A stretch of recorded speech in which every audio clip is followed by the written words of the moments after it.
हर भारतवासी का एक सपना होता है कि यार एक बार कश्मीर तो जरूर जाना ज़िंदगी में। और अगर कश्मीर जाएंगे तो डल झील को तो छोड़ नहीं सकते ना। तो चलिए एक छोटा सा सफ़र शुरू करते हैं आपके साथ डल झील का।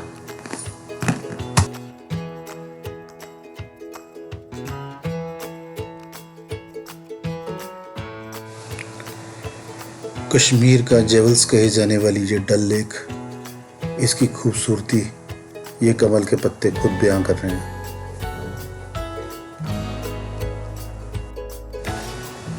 तो बने रहिएगा मेरे साथ, आपको बताएंगे इस लेक के बारे में और ये जो शिकारा की टिकट है कहाँ से बुक करनी चाहिए और क्यों ज़रूरी है, जहाँ से मैं आपको बताऊंगा वहाँ से बुक करना। तो आनंद लीजिएगा इस राइड का मेरे साथ।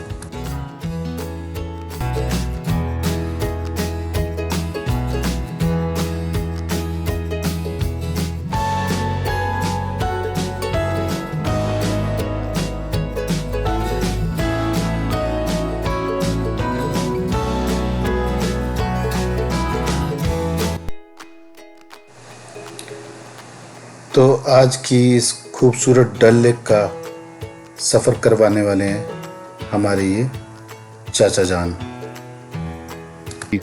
जब आप प्रॉपरली यूनियन के थ्रू और गवर्नमेंट रेट से बुक कर रहे हो तो आपको फुल एक्सपीरियंस मिलेगा आपके पैसे का जो आप स्पेंड कर रहे हो। और मैं आपको एक नई बात बताना चाहता हूँ, आप कोशिश करिए इधर जो 7 नंबर गेट की तरफ से बुक करिए। बिल्कुल भी नई सड़क वाले शिकारा पॉइंट पर मत जाइए, वहाँ पर बहुत ही बदतमीज़ी से बोलते हैं सब और उनको साफ बोलते हैं उनको हिंदुस्तान से प्यार नहीं है, जो कि बहुत गलत है। आप हिंदुस्तान में रहकर आपको ये बोलना चाहिए कि आपको हिंदुस्तान से प्यार है। वो गालियाँ भी देते हैं और बहुत बदतमीज़ी करते हैं। बार बार मैं आपको बोल रहा हूँ कि शिकारा पॉइंट नई सड़क वाले पर मत जाइए, 7 नंबर वाले गेट से बुक करिए या इधर और भी गेट्स हैं वहाँ से बुक करिए और वहाँ पर गवर्नमेंट रेट के बोर्ड लगे हुए हैं, वहाँ से रेट को पढ़कर बुक करिए, ठीक है। तो अभी आप इस व्यू का आनंद लीजिए। तो हमारे पास आ गई है एक चलती फिरती दुकान, चलती फिरती नहीं, यूँ कहिए कि तैरती हुई दुकान। यहाँ पर आपको हर थोड़ी देर में कोई ना कोई बोट आएगी जो कुछ ना कुछ सेल कर रहे होंगे। अभी ये जनाब आए हैं, ये कुछ आर्टिफिशियल ज्वेलरी सेल कर रहे हैं, बता रहे हैं कि लोग यहाँ से बहुत गिफ्ट लेके जाते हैं। ठीक है, कुछ लोग बहुत यादगार लेके जाते हैं। हम लोग को लड़कों को देखकर ये इंसिस्ट कर रहा है कि हम इससे हुक्का ले लें और इस राइड को एंजॉय करें हुक्के के साथ। बट हम में से कोई भी हुक्का पीना पसंद नहीं करता और ये बता रहे हैं कि इनके पास काफ़ी सारे फ्लेवर्स हैं, बट हम लोग को कोई हुक्का का शौक़ नहीं है। हम लोग तो सिर्फ इस शिकारे का आनंद लेना चाहते हैं।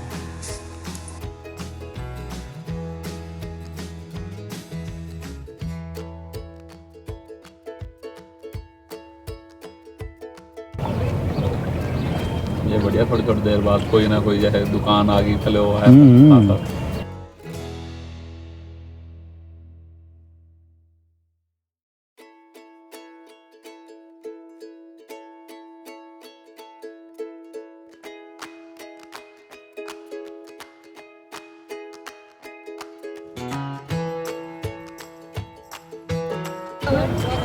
गुलबदन सर आपके गुलबदन वो क्या होता भाई? गुल्फी बादाम अखरोट। अच्छा, डरा ही दिया गुलबदन। नहीं, हम लोग का तो नाम ही है गुलबदन। हम लोग को तो लो जी, इन भाईजान ने तो आगे डरा ही दिया, सीधा आके बोलते गुलबदन चाहिए। गुलबदन क्या है? ये आइसक्रीम, वो भी डल झील में सॉफ्टी वाली। नाम देखो, गुलबदन।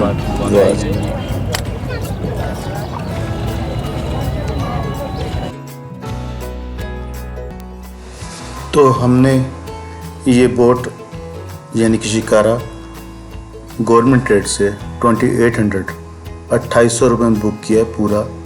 उसमें हमारी इच्छा है हम कितने भी लोग, मतलब मैक्सिमम 4 जा सकते हैं टूर पे। तो अभी हम लोग इसमें 4 लोग हैं, वो सरदार जी जो हमें होटल में मिले थे, एंड मोहित भैया, रवि भैया और मैं। तो हम इस शिकारे को एंजॉय कर रहे हैं। और आपको मैं बता दूं, ये शिकारा मैंने बुक किया है 6 घंटे के लिए। जी, 6 आवर्स 6 घंटे के लिए बुक किया है, जबकि वहाँ नई सड़क पर जो बदतमीज़ी कर रहे थे लोग, वो हमें 2 घंटे के 3500 रुपये चार्ज कर रहे थे और हम उसमें भी रेडी थे, क्योंकि हमें मालूम ही नहीं था कि इनका जो गवर्नमेंट रेट फिक्स्ड है और वो 7 नंबर गेट पर मिलेगा।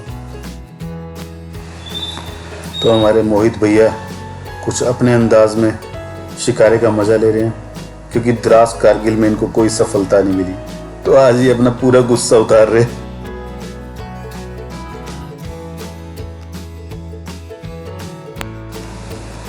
अभी एक और बोट आई थी जो कि कहवा बेच रहे थे, और वाकई इनका कहवा जो था बहुत ही अच्छी क्वालिटी का था। पीने से ही फील हो रहा था कि एक बहुत रिच फ्लेवर है।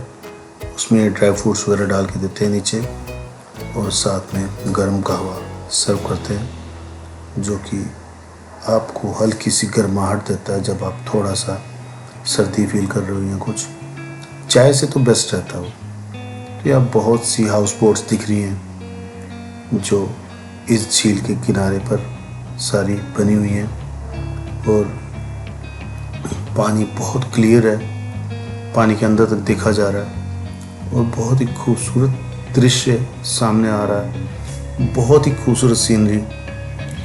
ये ऐसा मैंने अक्सर पेंटिंग्स में देखा है, इस तरह शिकारे को जाते हुए, और झील सामने पहाड़, बहुत ही खूबसूरत जगह। वाकई अगर ये कहा जाए कि श्रीनगर का सबसे बढ़िया एक्सपीरियंस यहाँ की शिकारा राइड है, इसीलिए मैंने सबसे बड़े वाली राइड ली है 6 घंटे की, क्योंकि मेरे को यहाँ सिर्फ 1 या 2 दिन ही स्पेंड करने थे। तो मैं इस राइड को अच्छे से एंजॉय करना चाहता हूँ, ताकि मैं फुल एक्सपीरियंस ले सकूँ इस डल झील का।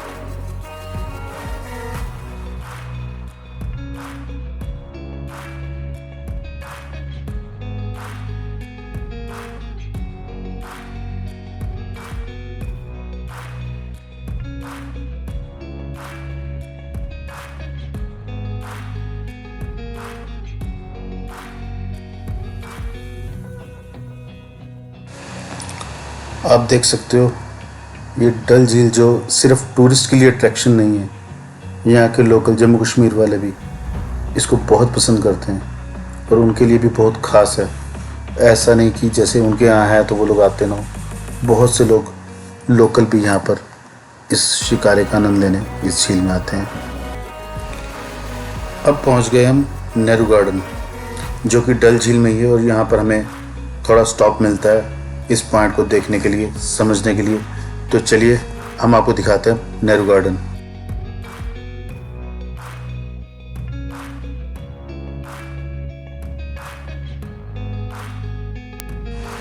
तो हमारे शिकारा का नाम था मस्तानी, जिसमें हम डल झील को एंजॉय कर रहे हैं।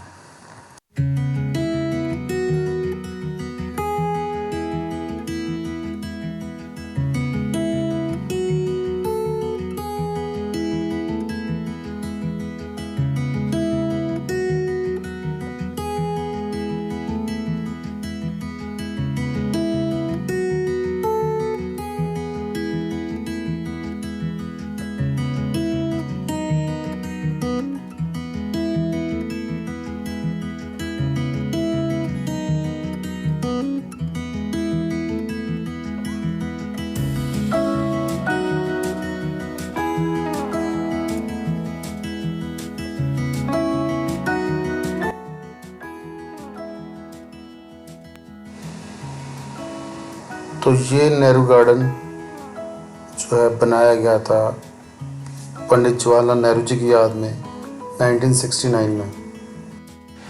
तो नेहरू गार्डन में लगे हैं बहुत से ऐसे प्लांट जो सिर्फ पाए जाते हैं इसी रीजन में या सिर्फ डल झील के आसपास। आपको बताना चाहूँगा यहाँ पर बहुत सी एक्टिविटीज़ भी होती हैं। जो यहाँ पर बोट्स खड़ी हैं ये बहुत सारी एक्टिविटीज़ भी कराते हैं, और यहाँ पर कैफेटेरिया भी है जहाँ बहुत सी चीज़ें आपको स्नैक्स वगैरह खाने को मिल जाएगा। मैं आपको बताना चाहूँगा बॉलीवुड की बहुत सी पिक्चर्स की शूटिंग्स यहाँ पर हुई है, बहुत से ऐसे गाने फिल्माए गए हैं जो आज भी सुपरहिट हैं अपने आप में।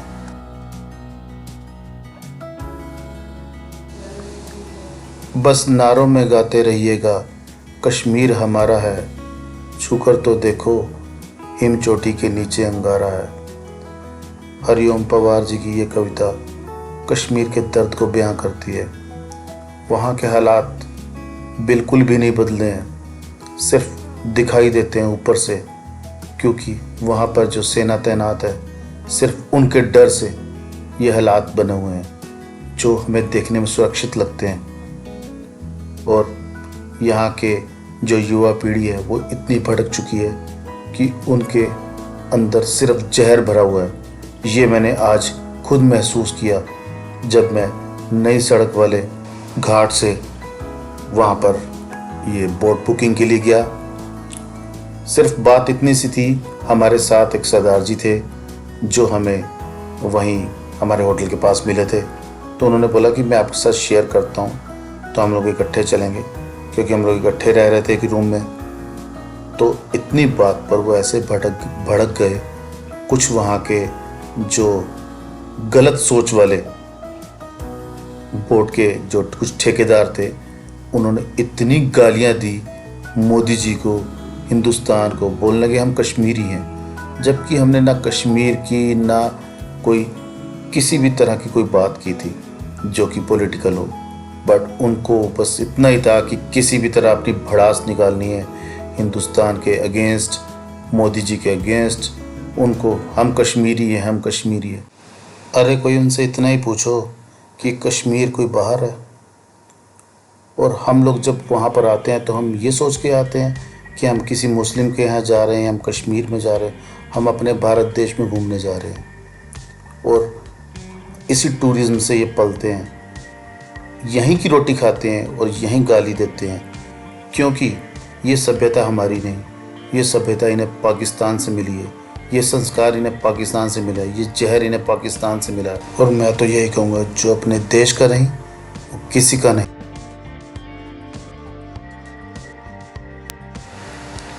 पर कहते हैं ना, 5 उंगलियाँ एक जैसी नहीं होती, तो सब लोग एक जैसे नहीं होते। हमारे जो चाचा जान हैं, जो हमारी नाव चला रहे हैं, बहुत मेहनत कर रहे हैं तो वो मेरी सब बातों को सुन रहे थे। तो उन्होंने इस बात पे अफसोस जाहिर किया, कह रहे कुछ इन लोगों की वजह से ही जो कश्मीर बदनाम है। बहुत अच्छा लगा सुन के कि ऐसी सोच भी रखते हैं लोग जो गलत को गलत कहना जानते हैं। कुछ स्थानीय लोग जिनका गांव डल झील के साथ लगता है या घर लगते हैं, वो पर्सनली इस बोट का यूज़ करते हैं।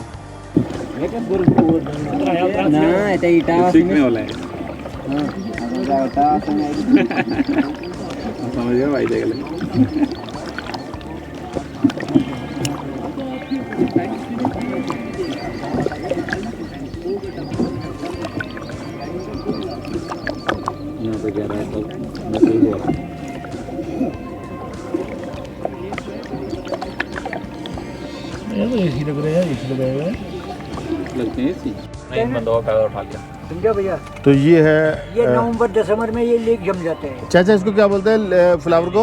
Water lily. वाटर लिली बोलते हैं सर इसको। ये दिन का सुखी रात का दुखी। दिन का सुखी क्यों ऐसे? क्या रात को क्या होता है? रात को ये बंद होता है जब सूरज निकल जाएगा ना। अच्छा, रात को ये बंद हो जाता ये है। रात को बंद हो जाएगा, जब सवेरे सूरज निकल जाएगा खुल जाएगा। तो ये बिल्कुल वैसा ही है जी, रात को जो है बंद हो जाता है फ्लावर ये, और दिन में खुल जाता है, तो इसे बोलते हैं वाटर लिली। तो हमारे जो होस्ट हैं ये चाचा जान, ये वाकई वेल आईक्यूड पर्सन है, इनको फ्लावर्स के बारे में पूरी नॉलेज है। ये समझ लीजिए ये डल झील के चप्पे चप्पे को जानते हैं। इन्होंने हमें वो एरिया भी दिखाया जहाँ डेली वेजिटेबल मार्केट लगती है, लेकिन अभी टाइम निकल चुका था वेजिटेबल मार्केट का, वो मॉर्निंग में लगती है, तो हम लोग उन लोगों को नहीं देख पाए जो बेचने आते हैं यहाँ पर वेजिटेबल्स, तो उसे फ्लोटिंग मार्केट बोलते हैं। तो बहुत ही नॉलेज वाले हैं ये चाचा जान, तो चलिए इनके साथ आगे का सफ़र जारी रखते हैं। वो सामने जो पहाड़ है ना, मुगल फोर्ट है, मुगल फोर्ट। कौन सा सर, कौन सा? वहाँ तक जाएगा गाड़ी?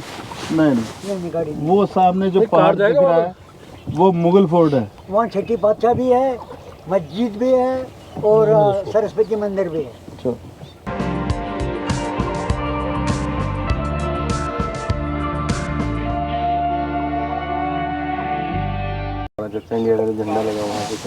चाचा वो क्या है, वो जो इंडिया का झंडा लग रहा है ऊपर? कौन?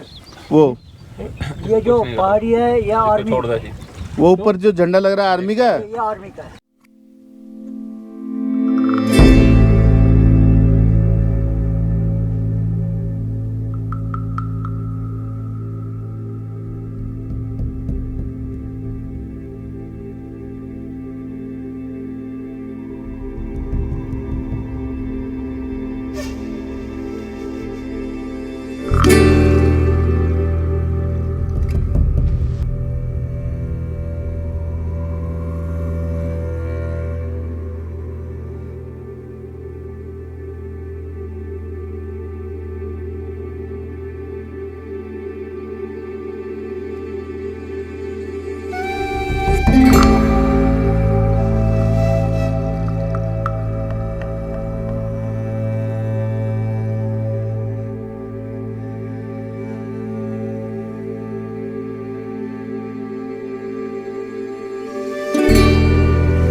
हमारे तरफ से गलती है। उनका जो है पिकिंग पावर बहुत ज़बरदस्त है। हम लोग कुछ भी बात करते हैं वो एकदम पिक करते हैं, ग्रास्पिंग पावर। बट उन्होंने जो है हर चीज़ को बहुत अच्छे से किया है। उन्होंने इस कश्मीरियत को ज़िंदा रखा है। उन्होंने हमें वो एहसास कराया कि यस आप हो यहाँ पर, घर पे रहो, अपने घर पर रहो, अपने देश में हो, आप इंजॉय करो इस लाइफ को। बहुत ही अच्छे पर्सन है। चाचा आपका नाम क्या है? गुलाम मोहम्मद किच्चू। गुलाम मोहम्मद फोटो भी दिखा दो। किच्चू। थोड़ा चेहरा ऊपर करना। हाँ। तो ये है वो पर्सन जो वाकई जिन्होंने कश्मीरियत को जिंदा रखा हुआ है।